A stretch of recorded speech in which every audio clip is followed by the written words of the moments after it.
ओम शांति। आज का भगवत गीता का श्लोक है तीसरे अध्याय का दूसरा श्लोक, अध्याय 3, श्लोक नंबर 2।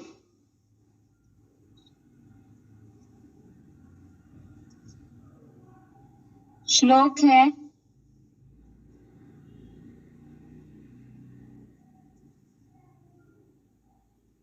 व्यामिश्रेणेव वाक्येन बुद्धिं मोहयसीव मे तदेकं वद निश्चित्य येन श्रेयो हमाप्नुयाम्। श्लोक दोबारा। व्यामिश्रेणेव वाक्येन बुद्धिं मोहयसीव मे तदेकं वद निश्चित्य येन श्रेयो हमाप्नुयाम्। संधि विच्छेद श्लोक का व्यामिश्रेण इव वाक्येन बुद्धिं मोहयसि इव मे तत् एकं वद निश्चित्य येन श्रेयः अहम् आप्नुयाम्। संधि विच्छेद दोबारा। व्यामिश्रेण इव वाक्येन बुद्धिं मोहयसि इव मे तत् एकं वद निश्चित्य येन श्रेयः अहम् आप्नुयाम्। शब्दों का अर्थ है व्यामिश्रेणेव अर्थात परस्पर मिले हुए, वाक्येन अर्थात वाक्यों से, मैं अर्थात मेरी, बुद्धिं अर्थात बुद्धि, मोहयसी अर्थात भ्रमित सी, तत् मोहयसी अर्थात भ्रमित सी कर रहे हो, तत् निश्चित्य अर्थात निश्चित करके, एकम अर्थात एक बात, वद अर्थात कहो, एन अर्थात जिससे, अहम अर्थात मैं, श्रेयः आप्नुयाम अर्थात श्रेष्ठता को प्राप्त करो। शब्दों का अर्थ दोबारा। व्यामिश्रेणेव अर्थात परस्पर मिले हुए, वाक्येन अर्थात वाक्यों से, मैं अर्थात मेरी, बुद्धि अर्थात बुद्धि, मोहयसीव अर्थात भ्रमित सी कर रहे हो, तत् अर्थात तो, निश्चित्य अर्थात निश्चय करके, एकम अर्थात एक बात, वद अर्थात कहो, एन अर्थात जिससे, अहम अर्थात मैं, श्रेयः अर्थात श्रेष्ठता को, आप्नुयाम अर्थात प्राप्त करो। श्लोक का अर्थ है परस्पर मिले हुए वाक्यों से मेरी बुद्धि भ्रमित सी कर रहे हो, तो निश्चय करके एक बात कहो जिससे मैं श्रेष्ठता को प्राप्त करूं। परस्पर मिले हुए वाक्यों से मेरी बुद्धि भ्रमित सी कर रहे हो, तो निश्चय करके एक बात कहो जिससे मैं श्रेष्ठता को प्राप्त करूं। कल के श्लोक में जैसे बात आई थी कर्मयोग और बुद्धि योग की, इसी के लिए अर्जुन ने भगवान से ये बात बोली कि कर्मयोग श्रेष्ठ है या बुद्धि योग श्रेष्ठ है, इसमें से एक बात बताइए। इस तरह से दो बातें करने के कारण परस्पर मिले हुए अर्थात आपस में जो बातें मिल रही है लेकिन दो दो बातें हैं, ऐसे वाक्यों से मेरी बुद्धि भ्रमित हो रही है, कंफ्यूज हो रही है या उलझ रही है उन बातों को सुन करके। इसलिए कोई एक बात बताइए जिससे कि मैं श्रेष्ठता को प्राप्त करूं। एक बार इसके साथ ही क्लैरिफिकेशन वाला अर्थ भी पढ़ते हैं जिससे श्लोक समझने में सुविधा होगी।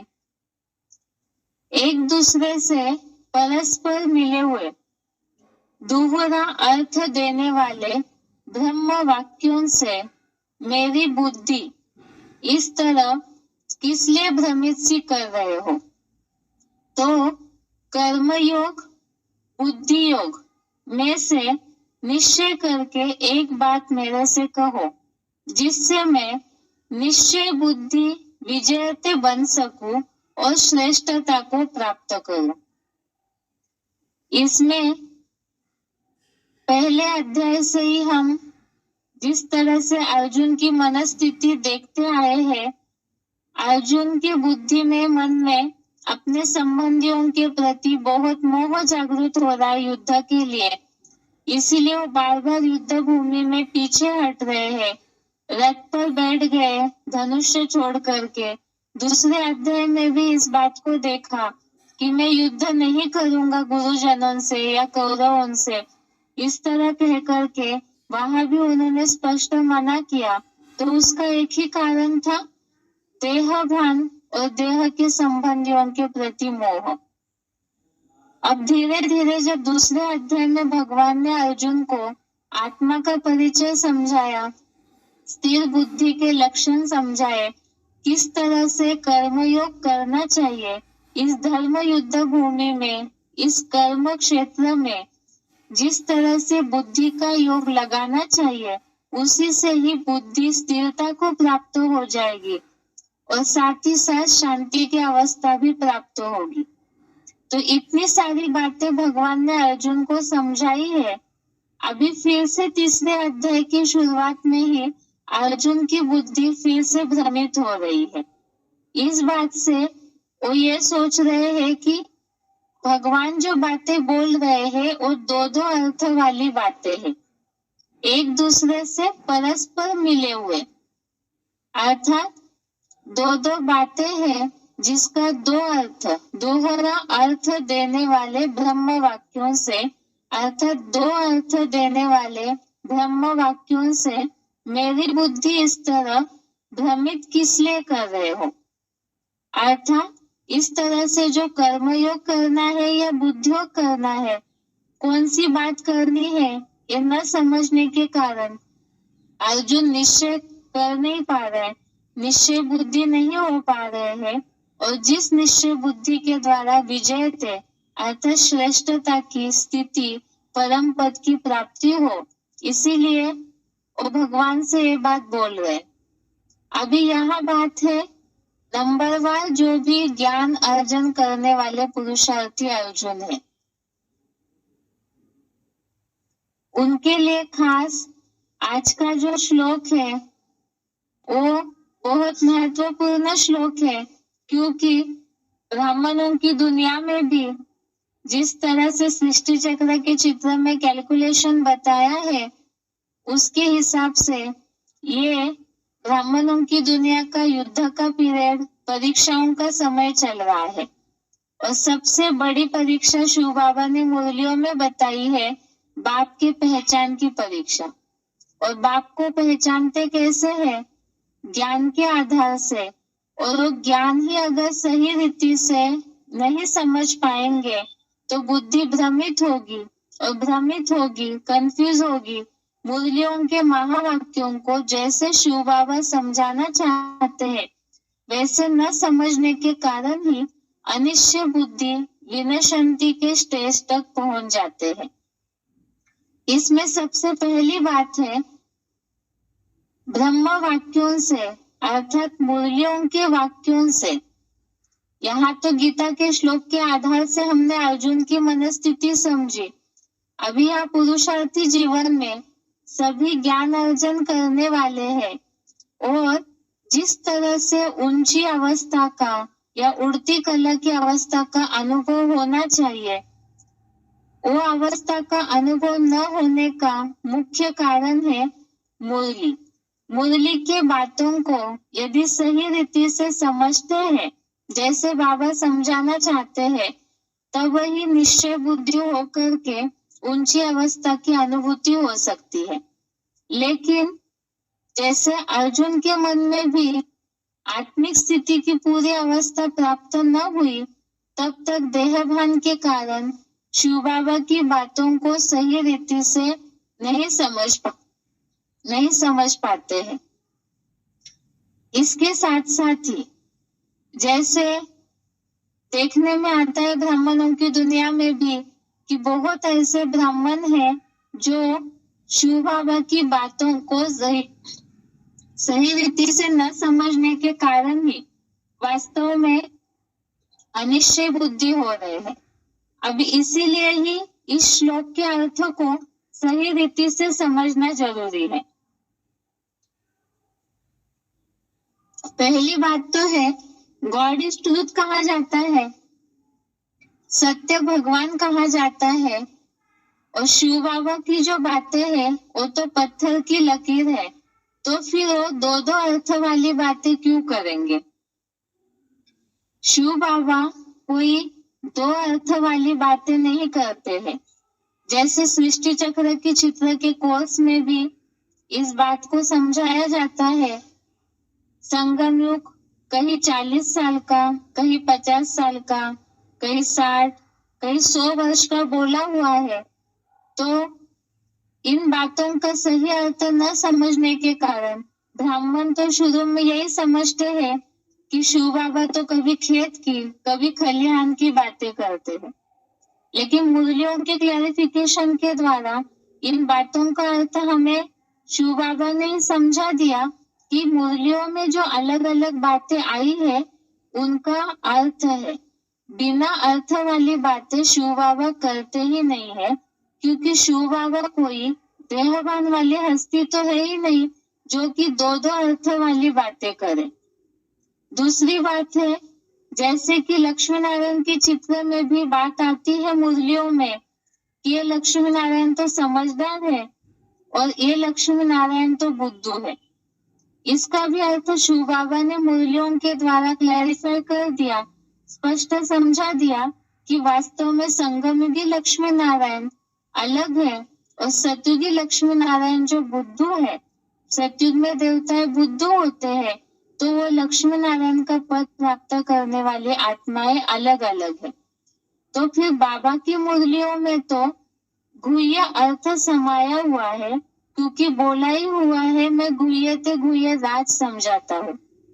लेकिन बुद्धि पर अनेक बातों का संकर रंग चढ़ा हुआ है। कहीं आधी बुद्धि दुनियावी संग में है, आधी बुद्धि ब्राह्मण परिवार में है।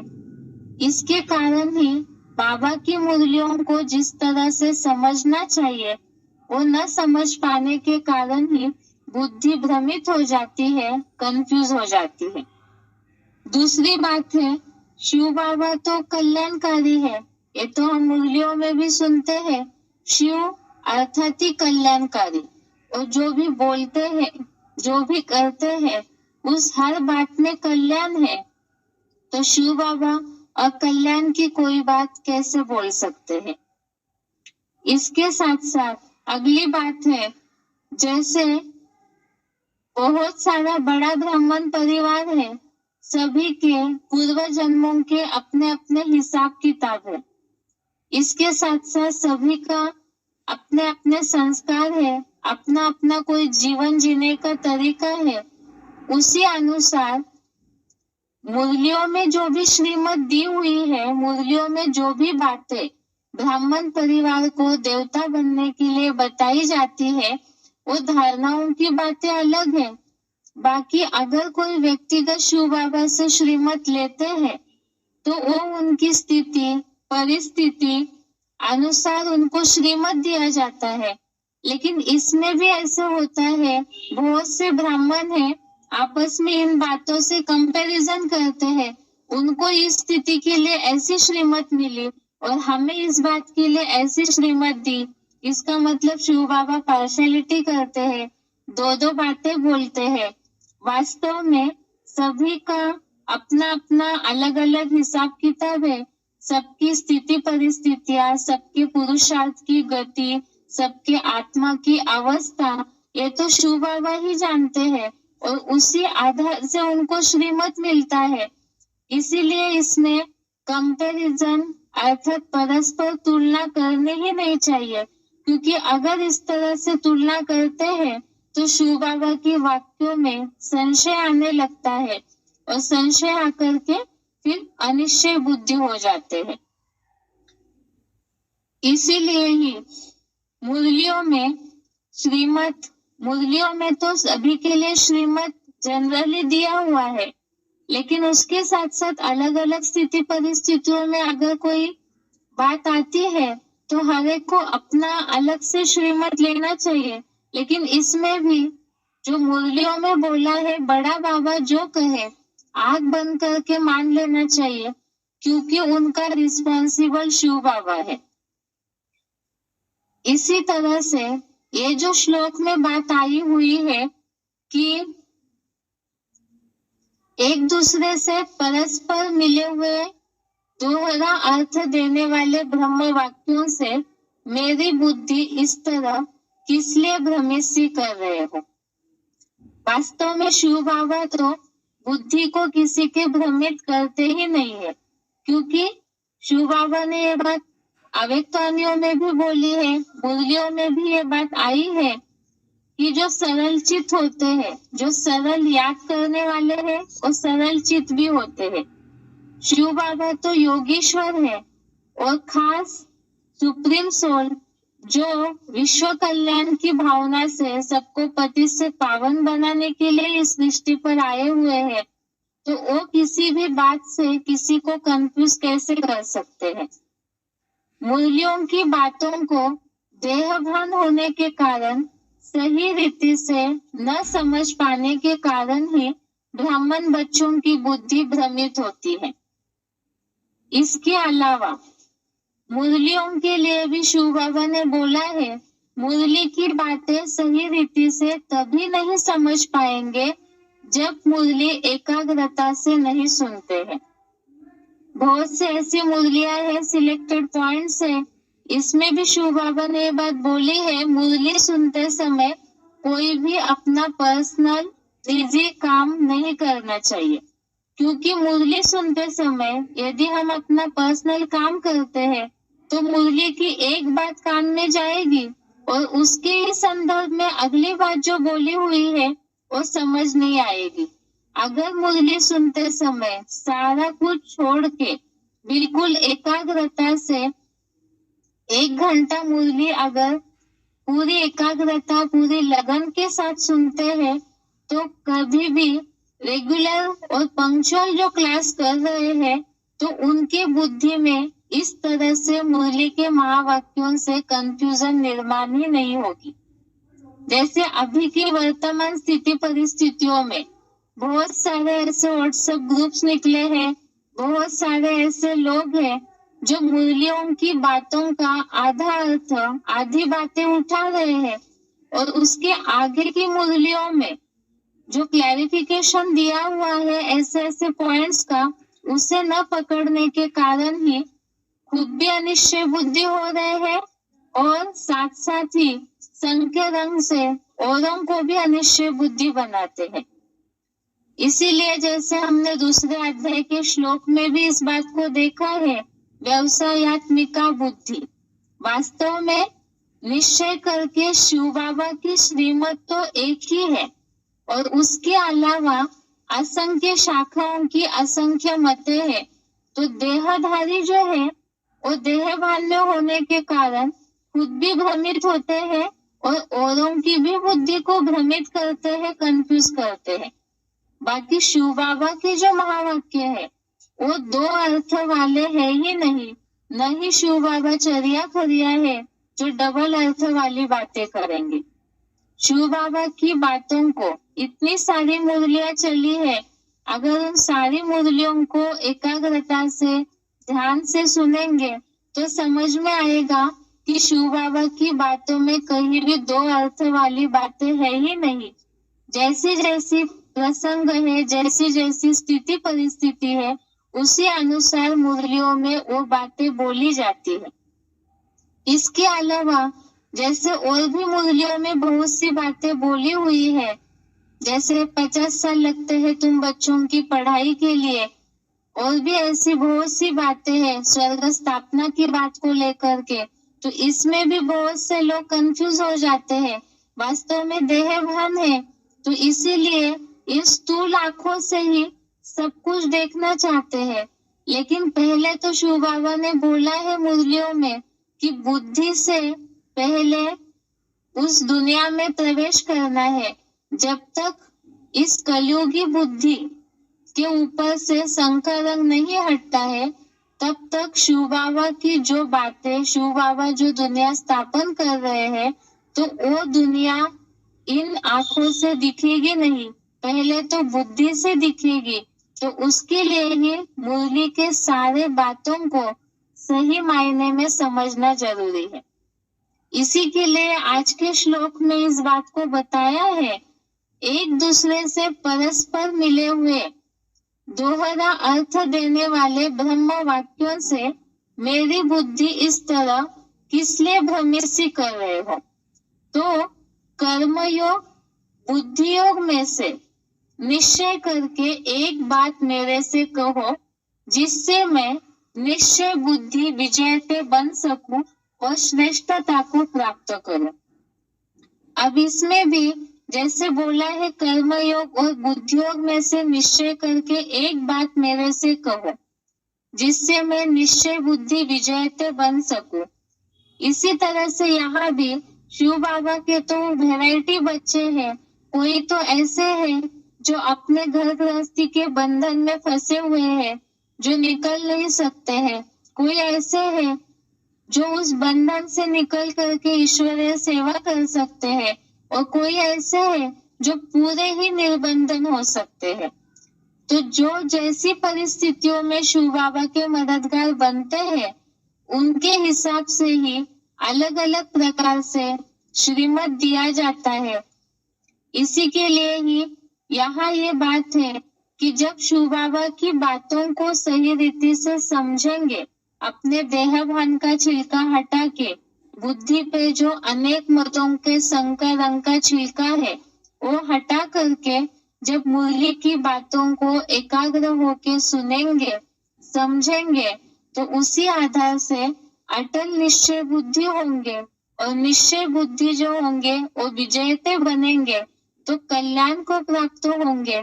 और सबसे बड़ा कल्याण है जो नई राजधानी स्थापन हो रही है, उसमें पहुंचना।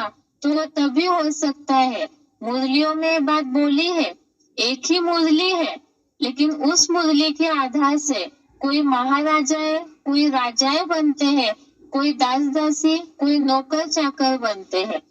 तो बात है मुरलियों की बातों को अपने जीवन में पूरी तरह से समझ करके धारण करना, निश्चय बुद्धि होना, और निश्चय बुद्धि के आधार से विजयते होना। ये आज के श्लोक का अर्थ है।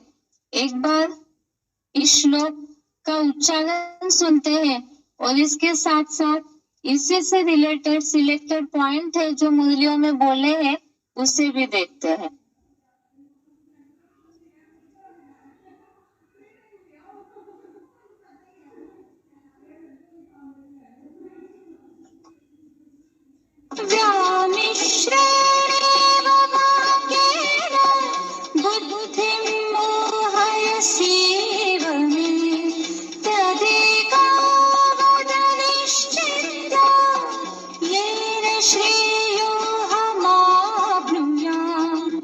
दूसरे से परस्पर मिले हुए दोहरा अर्थ देने वाले ब्रह्म वाक्यों से मेरी बुद्धि इस तरह किस लिए भ्रमित सी कर रहे हो।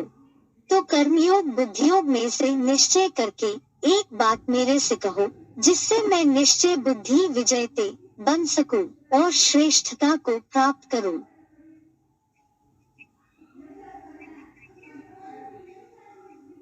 व्यामिश्रेणेव वाक्येन बुद्धिं मोहयसीव मे तदेका वद निश्चित्य येन श्रेयोऽहमाप्नुयाम्। एक दूसरे से परस्पर मिले हुए दोहरा अर्थ देने वाले ब्रह्म वाक्यों से मेरी बुद्धि इस तरह किस लिए भ्रमित सी कर रहे हो? तो कर्मयोग बुद्धियोग में से निश्चय करके एक बात मेरे से कहो, जिससे मैं निश्चय बुद्धि विजयते बन सकूं और श्रेष्ठता को प्राप्त करूं।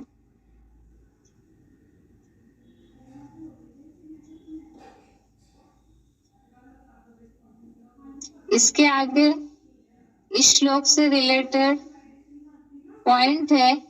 उसके पहले एक खास सूचना है, जो भी भगवत गीता क्लास से जुड़े हुए हैं उनके लिए भी, और आप अपनी पहचान वाले पीबीकेस को भी इस बात की जानकारी दे सकते हैं। नया भगवत गीता, नया श्रीमद् भगवत गीता का किताब यूट्यूब में और वेबसाइट में दिया हुआ है। उसी आधार से ही हम भी आगे से श्लोक पढ़ेंगे। ये नए भगवत गीता की पहचान है कि एक कलर फॉन्ट वाला है, इससे समझ में आ जाएगा, क्योंकि पहले वाला पुराना वाला भी उसमें डाला हुआ है यूट्यूब में और वेबसाइट में। जिन्हें चाहिए नया भगवत गीता, वो वेबसाइट से या यूट्यूब से डाउनलोड करके पढ़ सकते हैं। इसके आगे सच्ची गीता खंड में अभी का जो श्लोक है, शिव बाबा की दो बातें होती है या नहीं होती है, इससे रिलेटेड ही कुछ खंड के पॉइंट है, उसे देखते हैं। सच्ची गीता खंड 1 में आया हुआ पॉइंट है, मुरली तारीख है 4 अप्रैल 71, मुरली डेट 4 अप्रैल 71। पॉइंट है, बड़ा बाबा जो कहे वह मानना चाहिए ना। उनकी बात तो आंख बंद कर माननी चाहिए, परंतु ऐसे निश्चय बुद्धि है नहीं। भल उसमें नुकसान हो व फायदा हो, मान लेना चाहिए। भल नुकसान भी हो जाए, फिर भी बाबा कहते हैं ना, हमेशा ऐसे समझो। शिव बाबा कहते हैं, ब्रह्मा के लिए मत समझो। रिस्पॉन्सिबल शिव बाबा हो गया, उनका यह रथ है, वह आपे ही ठीक कर देंगे। कहेंगे मैं बैठा हूँ, हमेशा समझो शिव बाबा ही कहते हैं। पॉइंट दोबारा, मुरली तारीख 4 अप्रैल 71, सच्ची गीता खंड 1 से लिया हुआ पॉइंट है ये। बड़ा बाबा जो कहे वह मानना चाहिए ना। उनकी बात तो आंख बंद कर माननी चाहिए, परंतु ऐसे निश्चय बुद्धि है नहीं। भल उसमें नुकसान हो व फायदा हो, मान लेना चाहिए। भल नुकसान भी हो जाए, फिर भी बाबा कहते हैं ना, हमेशा ऐसे समझो। शिव बाबा कहते हैं, ब्रह्मा के लिए मत समझो। रिस्पॉन्सिबल शिव बाबा हो गया, उनका यह रथ है, वह आपे ही ठीक कर देंगे। कहेंगे मैं बैठा हूँ, हमेशा समझो शिव बाबा ही कहते हैं। तो इस तरह से बाबा जानते हैं किस आत्मा का कल्याण किस तरह से करना है। देहभान है तो हमें अपना कल्याण समझ में नहीं आएगा, क्योंकि हमारे ऊपर तो देहभान रूपी मिट्टी चढ़ी हुई है। तो हमारे बुद्धि रूपी नेत्रों को अपना तीनों कालों का ज्ञान तो है ही नहीं। ये भी हमने श्लोक के आधार से समझा है। भगवान जन्म मरण के चक्र में नहीं आते, इसलिए वो त्रिकालदर्शी है। मनुष्य त्रिकालदर्शी नहीं हो सकते। इसीलिए शिव बाबा जिस साकार तन के द्वारा श्रीमत देते हैं, वही बड़ा बाबा है। और वो जो कहे वो आंख बंद करके मान लेना चाहिए, अर्थात निसंकल्पी होके उस श्रीमत को फॉलो करना चाहिए, भले उसमें फायदा हो या नुकसान हो। लेकिन शिव बाबा ने तो इस बात को भी बोला है कि शिव बाबा उस बात के रिस्पॉन्सिबल हो जाते हैं। अगर कुछ ऐसे हो भी जाता है तो वह आप ही ठीक कर देंगे। तो इतना निश्चय बुद्धि होना चाहिए ज्ञान के आधार से, तब वही कल्याण हो सकता है। अगला पॉइंट है अव्यक्तवाणी डेट 12 अक्टूबर 81, अव्यक्तवाणी डेट 12 अक्टूबर 81। जो बाबा बोले वह करते चलो, फिर बाबा जाने, बाबा का काम जाने। जैसे बाबा कहे वैसे चलो तो उसमें कल्याण भरा हुआ है। बाबा कहे ऐसे चलो, ऐसे रहो, जी हाजिर। ऐसे क्यों नहीं, जी हाजिर। समझा? जी हजूर व जी हाजिर तो सदा उड़ती कला में जाते रहेंगे। पॉइंट दोबारा, अव्यक्तवाणी डेट 12 अक्टूबर 81। जो बाबा बोले वह करते चलो, फिर बाबा जाने, बाबा का काम जाने। जैसे बाबा कहे वैसे चलो तो उसमें कल्याण भरा हुआ है। बाबा कहे ऐसे चलो, ऐसे रहो, जी हाजिर। ऐसे क्यों नहीं, जी हाजिर। समझा? जी हजूर व जी हाजिर तो सदा उड़ती कला में जाते रहेंगे। इसमें भी यही बताया कि बाबा जो कहेंगे वो मानते जाना है, तो उसी में ही कल्याण भरा हुआ है और उसी से ही उड़ती कला की अनुभूति होती रहेगी। आगे है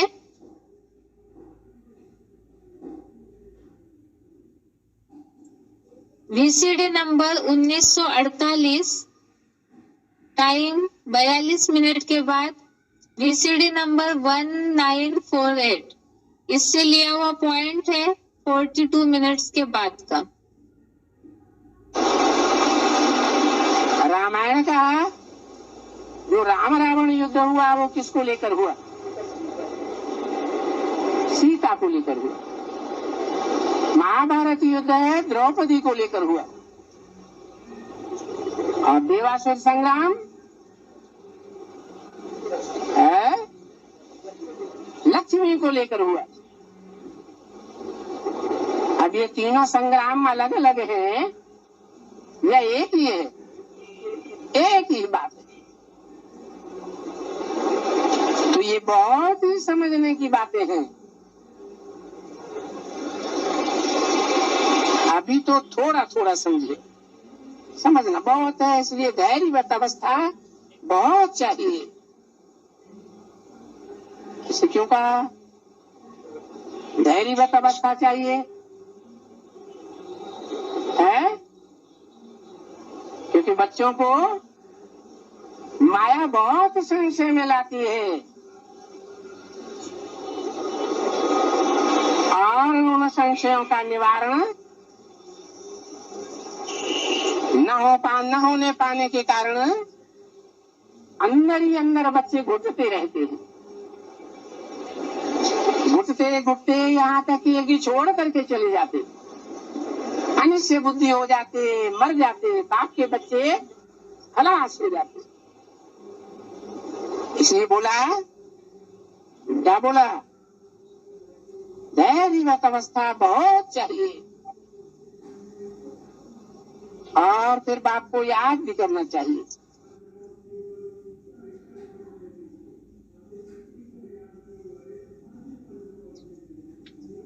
आगे का पॉइंट है वीसीडी नंबर 95, टाइम 24 मिनट के बाद वीसीडी नंबर 95, टाइम 24 मिनट्स।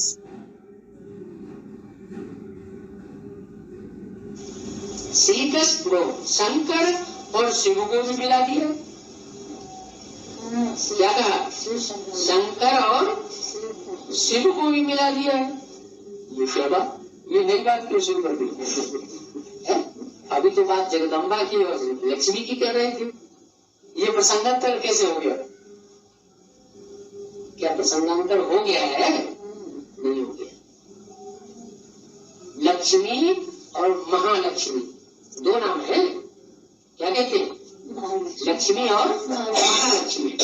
तो लक्ष्मी का भी संपूर्ण रूप तब बनता है जब जगदम्बा और जो लक्ष्मी का पार्ट बजाने वाली है, जो नई ब्राह्मणों की दुनिया की पालना करने का पार्ट बजाती है, वो दोनों मिलकर के स्वभाव संस्कार से एक है। तो दोनों जब मिल जाते हैं तो काम संपन्न हो जाता है। महालक्ष्मी और लक्ष्मी दोनों मिलकर के एक हो जाते हैं। माने जगदम्बा जो कलश उठाने वाली है, जिसको परमात्मा पाप से कलश मिला है, और जो बांटने का हिम्मत करती है लक्ष्मी, वो दोनों के स्वभाव संस्कार मिलकर के एक हो जाने के कारण महालक्ष्मी का रूप धारण कर लेती है। क्या इसका रूप धारण कर लेती है? महालक्ष्मी। तो जगदम्बा और लक्ष्मी दोनों को मिला करके महालक्ष्मी बनती है। तो दोनों को मिला दिया ना, है? तो महालक्ष्मी कहो, वैष्णो देवी कहो, उनको चार भुजाएं दिखाई जाती है, कंबाइंड रूप। तो यही बताया कि शंकर और शिव को भी मिला दिया। घी क्यों लगा दिया? घी इस बात के लिए लगा दिया कि जैसे शिव और शंकर को मिला दिया, वैसे ही लक्ष्मी और जगदम्बा का रूप मिला करके महालक्ष्मी का रूप भक्ति मार्ग में बना दिया है, चित्र दिखा दिया। मैंने बाबा की वाणी में कहीं प्रसंगांतर नहीं होता है। अगर होता है तो हम बच्चों की बुद्धि की कमी के कारण हम उसको बात को समझते नहीं, इसलिए कहते हैं बाबा कभी खेत की बात करता है, कभी खलियान की बात करता है। अरे बाबा तो सबसे बुद्धिमानों की बुद्धि है, वो प्रसंगांतर क्यों करेगा?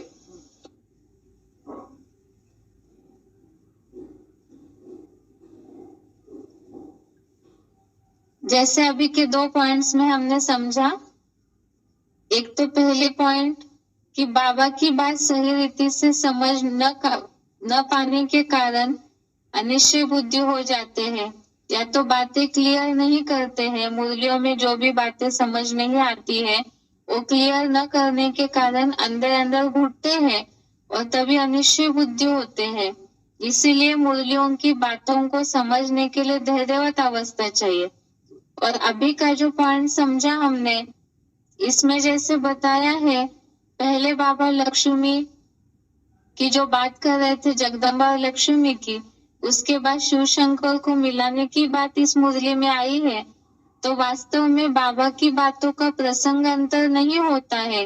कुछ उदाहरण देते समय बाबा इस तरह से बातें बोलते हैं, या तो 2 अर्थ वाली बातें तो शिव बाबा बोलते नहीं है, प्रसंग को लेकर के उन बातों का मिसाल दिया जाता है। इसीलिए ही ये बात बताई है। अगला VCD पॉइंट है 322 नंबर का, 3:22, टाइम है 29 मिनट के बाद।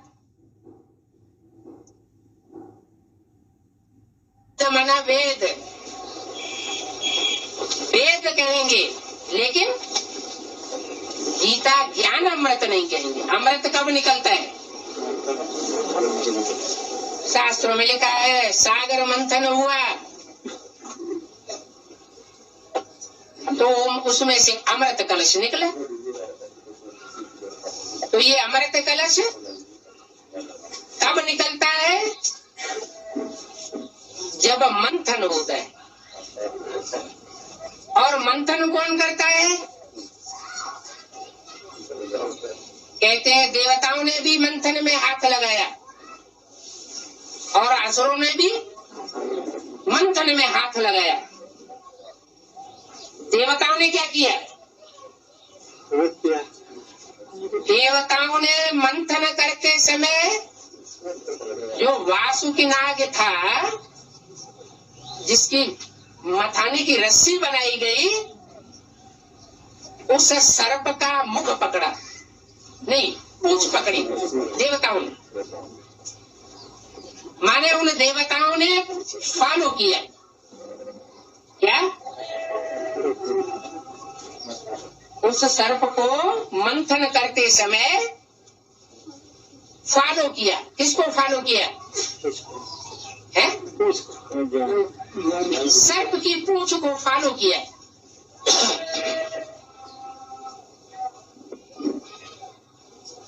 सामना नहीं किया। और असुरों ने क्या किया? असुरों ने मुख पकड़ा। तो जब सर्प की खींचातानी होगी तो मुख में से फुफकार के साथ क्या निकलेगा? है? विष निकलता है। तो उनके पल्ले विष पड़ा, क्योंकि उन्होंने मुकाबला किया, सामना किया।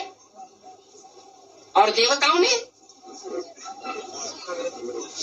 जो बोले सो निहाल। जैसे गुरुओं के सामने कहते हैं सत्य वचन महाराज, तो ये परंपरा शुरू कहां से होती है? सबसे बड़ा गुरु कौन? शिव बाबा भी जब इस सृष्टि पर आता है तो जो उसके असली बच्चे होते हैं वो हर बात में क्या बोलते हैं? सत्य वचन। अंदर से धारण करते हैं कि बाप ने जो कुछ बोला वो सब पत्थर की लकीर बोला, उसमें झूठा होने का कोई सवाल नहीं है। और जो दैत्य बुद्धि होते हैं वो अपनी अकल लगाते हैं, क्योंकि उस बुद्धि में देवभान भरा हुआ है। वो देवभान कहां से आता है? संगम युग में ये देवभान का फाउंडेशन लगने से दैत्य कैसे बन गए? जिन्होंने ब्रह्मा की वाणी को ध्यान से सुना और जीवन में फॉलो किया, वो ब्रह्मा मुखवंशावली ब्राह्मण बनते हैं।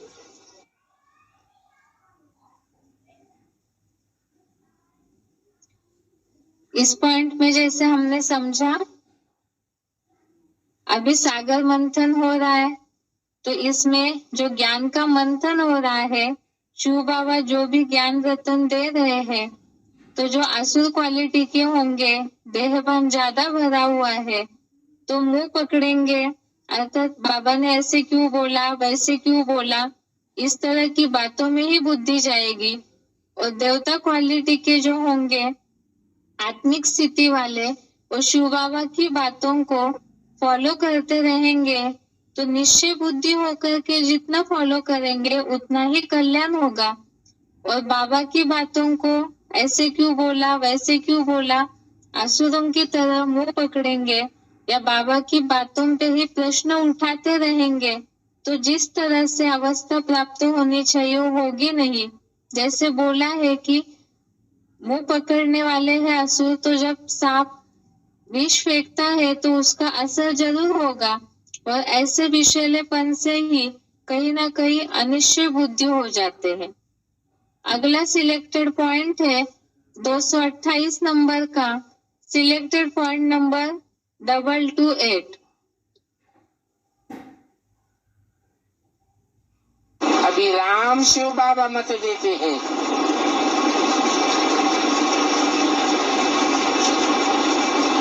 इस निश्चय में ही विजय है।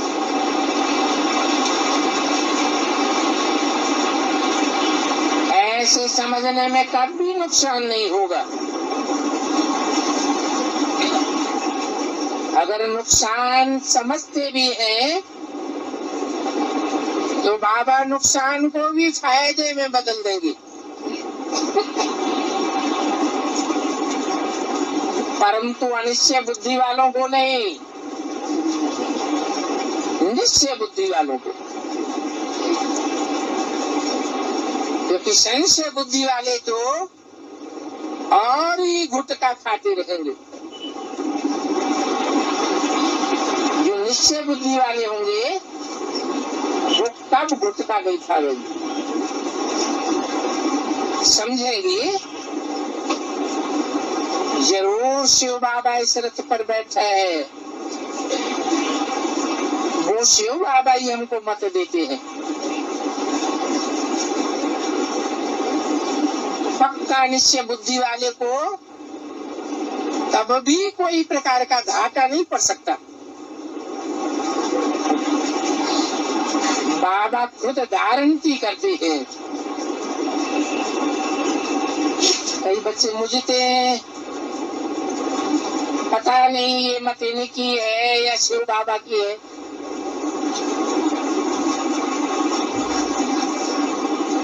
अब वो तो कहते हैं हमेशा शिव बाबा की मत पर चलो और हमेशा शिव बाबा की मत समझो, फिर भी कहते हैं मुझे ये मत पसंद नहीं है। तो जरूर अपनी मत पसंद है।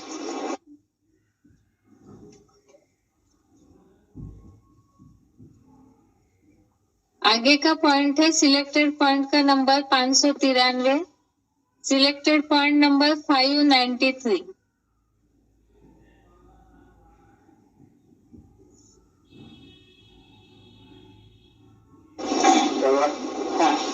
रुद्र और शिव एक ही अलग अलग बाबा। रुद्र और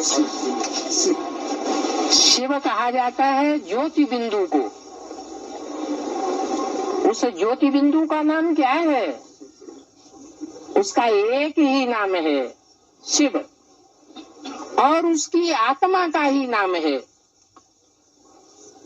सारी मनुष्य सृष्टि में एक ही आत्मा है जिसका आत्मा के ऊपर नाम पड़ता है।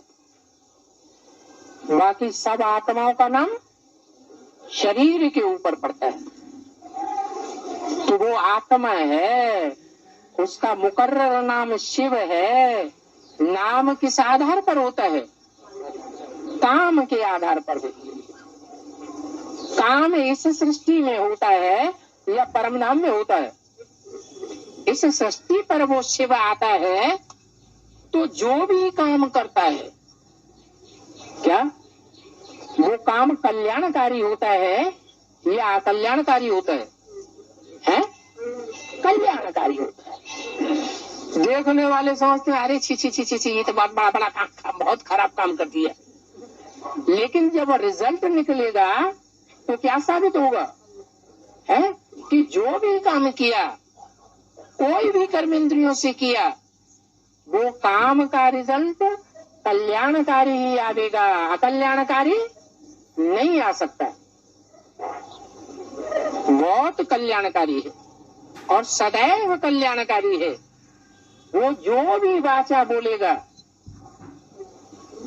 सुनने वाले करेंगे अरे ये तो बड़ी ग्लानि करता है, सब धर्मों की ग्लानि कर दी। लेकिन नहीं, वो ग्लानि नहीं करता है, वो तो कल्याण ही कल्याण की बात बोलता है। समझने वाले उस समय भले न समझ सके। ऐसा भी टाइम आएगा कि हर धर्म वाला बोलेगा कि ये तो भगवान बाप की वाणी है, ये वाणी जितनी कल्याणकारी है हमारे लिए, उतना और दुनिया में कोई कल्याण नहीं कर सकता। तो कर्मणा से भी कल्याण करता है, वाचा से भी कल्याण करता है, और संकल्पों से भी कल्याण ही कल्याण करता है। इसलिए कहते हैं मन मना भव, क्या करो? मेरे मन में समा जाओ। शिव के मन में कोई अकल्याणकारी संकल्प भी आ सकता है क्या? नहीं आ सकता। वो सदैव कल्याणकारी है, कल्याणकारी ही था। यज्ञ के आदि में भी कल्याणकारी था, कल्याणकारी ही है वर्तमान में भी, और भविष्य में भी कल्याणकारी ही रहेगा। गूंजी विनाश की वाणी फिर भी कितनी कल्याणी। वो अंत की बात है या आदि और मध्य की बात है? कब की बात है? गूंजी विनाश की वाणी कब की बात है? आज में भी विनाश की वाणी बोली थी, सारा यज्ञ विध्वंस हो गया था, विघटन हो गया था यज्ञ के आदि में। आदि में भी दो पार्टियां बन गई थी ना, तो आदि सो अंत। आदि में भी कल्याण हुआ और अंत में भी कल्याण हुआ। आदि में जो विनाश हुआ उस विनाश में कुछ बच गए और कुछ बह गए।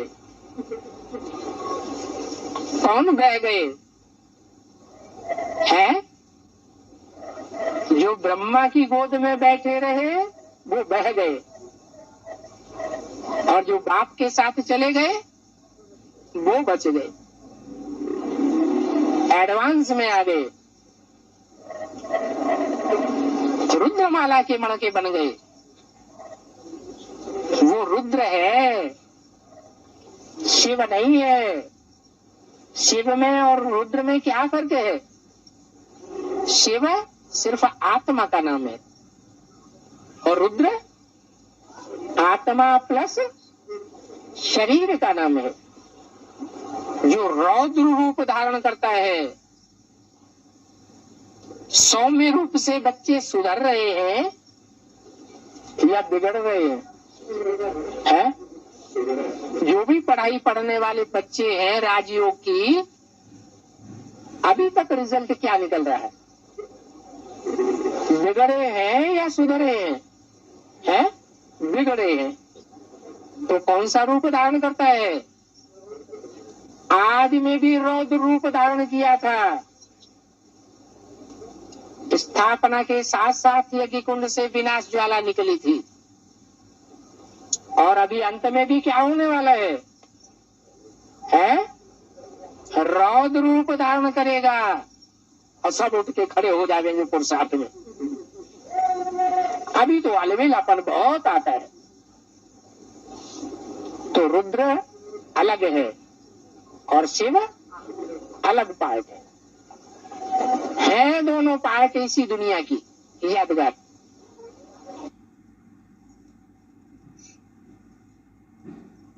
अभी जैसे हमने पॉइंट में समझा, शिव मना कल्याणकारी, तो उनके हर बात में कल्याण है। तो इसीलिए जो आज का श्लोक है, जो भी बातें हैं उससे अर्जुन की बुद्धि भ्रमित हो रही है। वास्तव में शिव बाबा की बातों में तो कल्याण है, लेकिन देहभान के कारण अर्जुन की बुद्धि उलझ जाती है। अगला सिलेक्टेड पॉइंट है 870 नंबर का, सिलेक्टेड पॉइंट नंबर 870।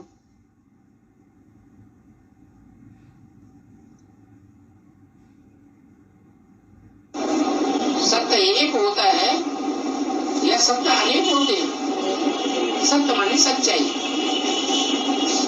अंग्रेजी में भी कहते हैं गॉड इज ट्रुथ। जब गॉड ट्रुथ है तो क्या एक है या अनेक है? इसलिए कहते हैं God is truth, God is one. सच्चाई एक ही होती है और झूठ अनेक प्रकार का होता है। तो शिव बाबा रचयिता है, सत्य है, उसको शिव कहा जाता है। जो सत्य है वही सत्य का स्थापन करता है। जो सत्य है वही अकल्याण की दुनिया को दूर करता है। अकल्याण की दुनिया है कलयुग। कलयुग को खत्म करके क्या बनाता है? सत्युग बनाता है।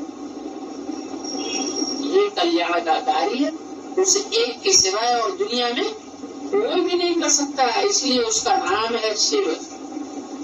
और ये शिव उसकी आत्मा का ही नाम है और सबके शरीरों का नाम पड़ता है। नाम का के आधार पर पड़ता है? काम के आधार। तो औरों ने सत्य काम किए या असत्य काम किए? और शिव ने जो भी काम किए सत्य काम किए, इसलिए उनका नाम शिव। कोई भी इंद्रिय से कोई भी काम किया तो सत्य है या असत्य है? क्या है? सत्य ही है, असत्य हो नहीं सकता। वाचा से जो भी बोला वो ब्रह्म वाक्यम जनार्दनम, सत्य ही होगा। असत्य होने का सवाल ही पैदा नहीं होता। इसलिए उनका नाम शिव है।